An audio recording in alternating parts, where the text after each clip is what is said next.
Welcome to another exciting episode. आज हम use करने वाले हैं SIM800L GSM GPRS module with Arduino and Blynk application. आप लोगों ने बिल्कुल ठीक सुना, हम यूज़ करने वाले हैं Blynk application for monitoring the DS18B21 via waterproof digital temperature sensor, और हम कंट्रोल करने वाले हैं ना सिर्फ एक बल्कि 4 रिलेज को जो कनेक्टेड हैं 220 वोल्ट बल्ब्स के साथ। नेक्स्ट जो मैं एक्सप्लेन करने वाला हूं, आप लोगों ने काफ़ी ध्यान से सुनना है और उसके बाद फिर आप डिसाइड कर सकते हैं कि आप लोगों ने SIM800L GSM GPRS मॉडल को यूज़ करना है या नहीं। SIM800L मॉडल को परचेज करने से पहले आप लोगों को अच्छे से पता होना चाहिए कि आप जिस एरिया में रहते हैं, क्या आपके एरिया में अभी भी 2G नेटवर्क फंक्शनल है या नहीं है। देखिए, मैं जहाँ पे रहता हूँ यहाँ पे 3G भी अवेलेबल है, 4G नेटवर्क्स भी अवेलेबल हैं और इसके साथ साथ यहाँ पे 2G नेटवर्क अभी भी फंक्शनल है। सो इसलिए मैं अपने एरिया में SIM800 मॉड्यूल को बिना किसी दिक्कत के यूज़ कर सकता हूँ। सो आपने भी कंफर्म करना है, इट डजेंट मैटर आप जो है इंडिया से हैं या इंडोनेशिया से हैं या बांग्लादेश से हैं, आप जिस भी कंट्री से हैं, अगर आपके एरिया में 2G नेटवर्क अभी फंक्शनल है तो आप SIM800 मॉडल को यूज़ कर सकते हैं। And developed countries like USA, Canada and in most of the European countries जो 2G नेटवर्क्स हैं वो ऑलमोस्ट ख़त्म हो चुके हैं, क्योंकि वो 2G नेटवर्क्स के जो रिसोर्सेज हैं वो 4G और 5G को वो अलोकेट कर रहे हैं।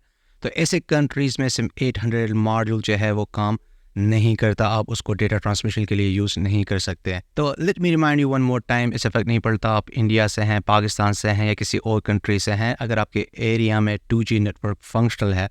देखें, आई नो जब आप अपने सेल फ़ोन पे चेक करेंगे तो वहाँ पे 3G भी लिखा आ रहा होगा या 4G भी लिखा आ रहा होगा, क्योंकि in most of the countries जो हैं ऑलरेडी लोग जो हैं 3G और 4G पे शिफ्ट हो चुके हैं, लेकिन अभी उनके इंफ्रास्ट्रक्चर में 2G नेटवर्क के लिए जो रिसोर्सेज हैं वो अभी भी अवेलेबल हैं। तो अगर आप लोगों के एरिया में 2G के रिसोर्सेज अवेलेबल हैं तो फिर आप SIM800 मॉडल को यूज़ कर सकते हैं। तो आपको ये कंफर्म करना पड़ेगा, लेकिन आप लोगों ने याद रखना है SIM800 मॉडल में आप सिर्फ और सिर्फ 2G सिम ही यूज़ कर सकते हैं। देखें, अभी मेरे पास जो सिम्स हैं ये 4G के सिम्स हैं, तो जब मैं इनको SIM800 मॉडल में यूज़ करता हूँ तो ये नेटवर्क के साथ कनेक्ट नहीं होता, और जब मैं इसमें वो ओल्डर यूफोन वाली सिम डालता हूँ तो ये इमीडिएटली नेटवर्क के साथ कनेक्ट हो जाता है। तो जैसे कि आप देख सकते हैं मेरे केस में SIM800 मॉड्यूल जो है वो नेटवर्क के साथ कनेक्टेड है, और अब मैं टेम्परेचर को मॉनिटर कर सकता हूँ।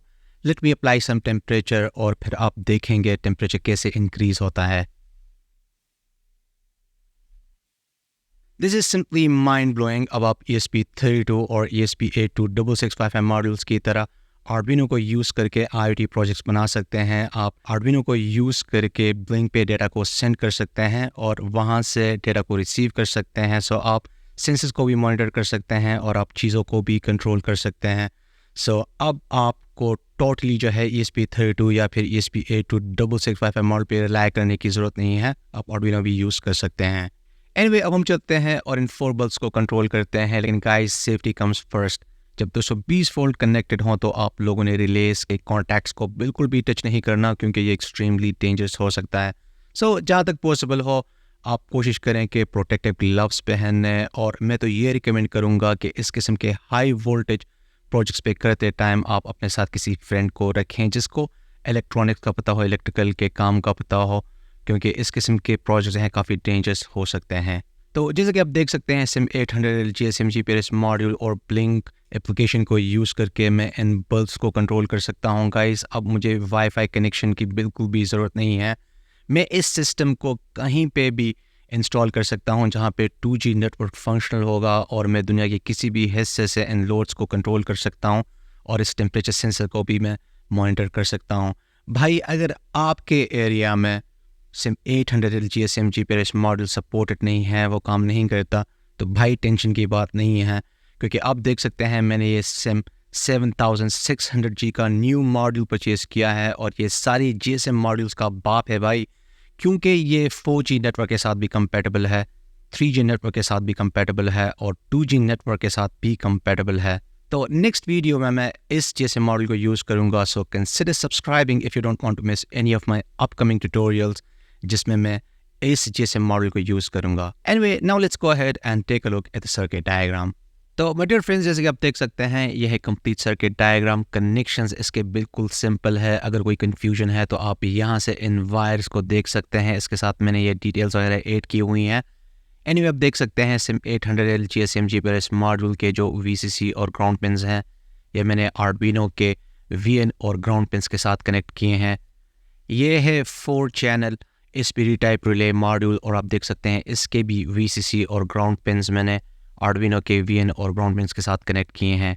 देखिए आप देख सकते हैं यहाँ पे VN और ग्राउंड, तो ये आगे जाके 5 वोल्ट और 3 एम्प्स पावर सप्लाई के साथ कनेक्टेड है। गाइस, मैं इस पूरे सिस्टम को पावर अप करने के लिए 5 वोल्ट और 3 एम्प्स की पावर सप्लाई यूज़ कर रहा हूँ, जो कि मोर देन इनफ है to power up the Arduino GSM module and relay module. ये है DS18B20 टेम्परेचर सेंसर और आप देख सकते हैं इसके VCC और जो ग्राउंड वायर्स हैं ये आर्डुइनो के 3.3 वोल्ट और ग्राउंड पिन्स के साथ कनेक्टेड हैं और इसका जो डेटा वायर है ये कनेक्ट है D3 पिन के साथ। And don't forget to add this 10 kilo ohm resistor between the data wire and the VCC। अगर आप लोगों ने अपनी 5 वोल्ट और 3 एम्प्स की पावर सप्लाई बनानी है तो इसके लिए आप लोग ये सर्किट डायग्राम फॉलो कर सकते हैं। And now let's start with the blink web dashboard setup. Blink account में लॉगिन करने के बाद आप लोगों ने सिंपली न्यू टेम्पलेट पे क्लिक करना है, राइट द टेम्पलेट नेम, फिर आप लोगों ने हार्डवेयर को सिलेक्ट करना है and then select the connection type is GSM। भाई इसके बाद बाकी जितने भी स्टेप्स हैं वो बिल्कुल सेम है। पहले हम ESP32 या ESP8266 सेलेक्ट करते थे एज अ हार्डवेयर टाइप, लेकिन इस बार हमने आर्डुइनो को सिलेक्ट किया है। और पहले हम वाईफाई सेलेक्ट करते थे एज अ कनेक्शन टाइप, लेकिन इस बार हमने GSM को सिलेक्ट किया है। ब्लिंक वेब डैशबोर्ड सेटअप पे मैं ऑलरेडी काफ़ी डिटेल में वीडियो बना चुका हूँ, so if you face any issues then you can watch my getting started tutorial on the new Blynk V2.0।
Anyway जब आपका डैशबोर्ड रेडी हो जाए देन सिंपली आप लोगों ने इन क्रेडेंशियल्स को कॉपी करना है and then you will have to open this programme जो आप मेरे वेबसाइट electroniclinic.com से डाउनलोड कर सकते हैं and simply paste these credentials in the programme. Don't forget to change the GPRS credentials.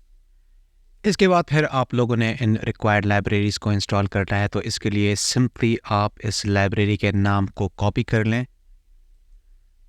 इसके बाद आप लोगों ने जाना है स्केच के मेन्यू में, फिर इंक्लूड लाइब्रेरी में एंड देन आप लोगों ने मैनेज लाइब्रेरीज पे क्लिक करना है। सर्च बॉक्स में आप लोगों ने सिंपली लाइब्रेरी के नेम को पेस्ट करना है और जैसे कि आप देख सकते हैं मैंने ऑलरेडी इसको इंस्टॉल किया हुआ है। नेक्स्ट अब हम ब्लिंक लाइब्रेरी को इंस्टॉल करेंगे। तो जैसे कि आप देख सकते हैं मैंने इसको भी इंस्टॉल किया हुआ है। जब आप रिक्वायर्ड लाइब्रेरीज को इंस्टॉल कर लें तो उसके बाद फिर आप प्रोग्राम को अपलोड कर सकते हैं। वेल इन माय केस मैंने ऑलरेडी इस प्रोग्राम को अपलोड किया हुआ है।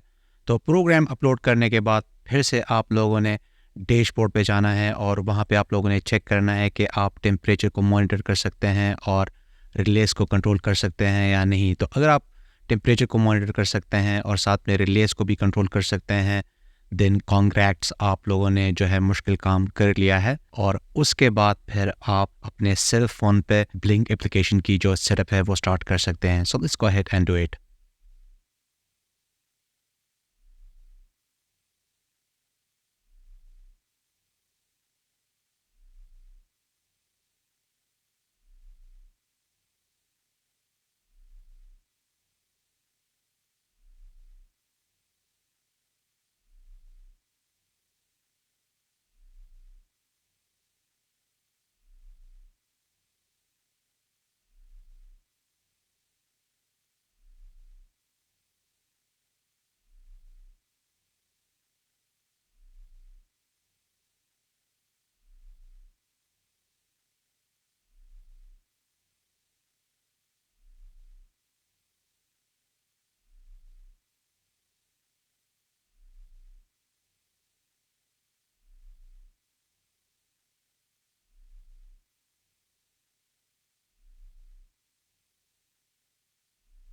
तो गाइस आज के लिए बस इतना ही and I hope you like this episode like and share this video with your friends see you in next episode and thanks for watching.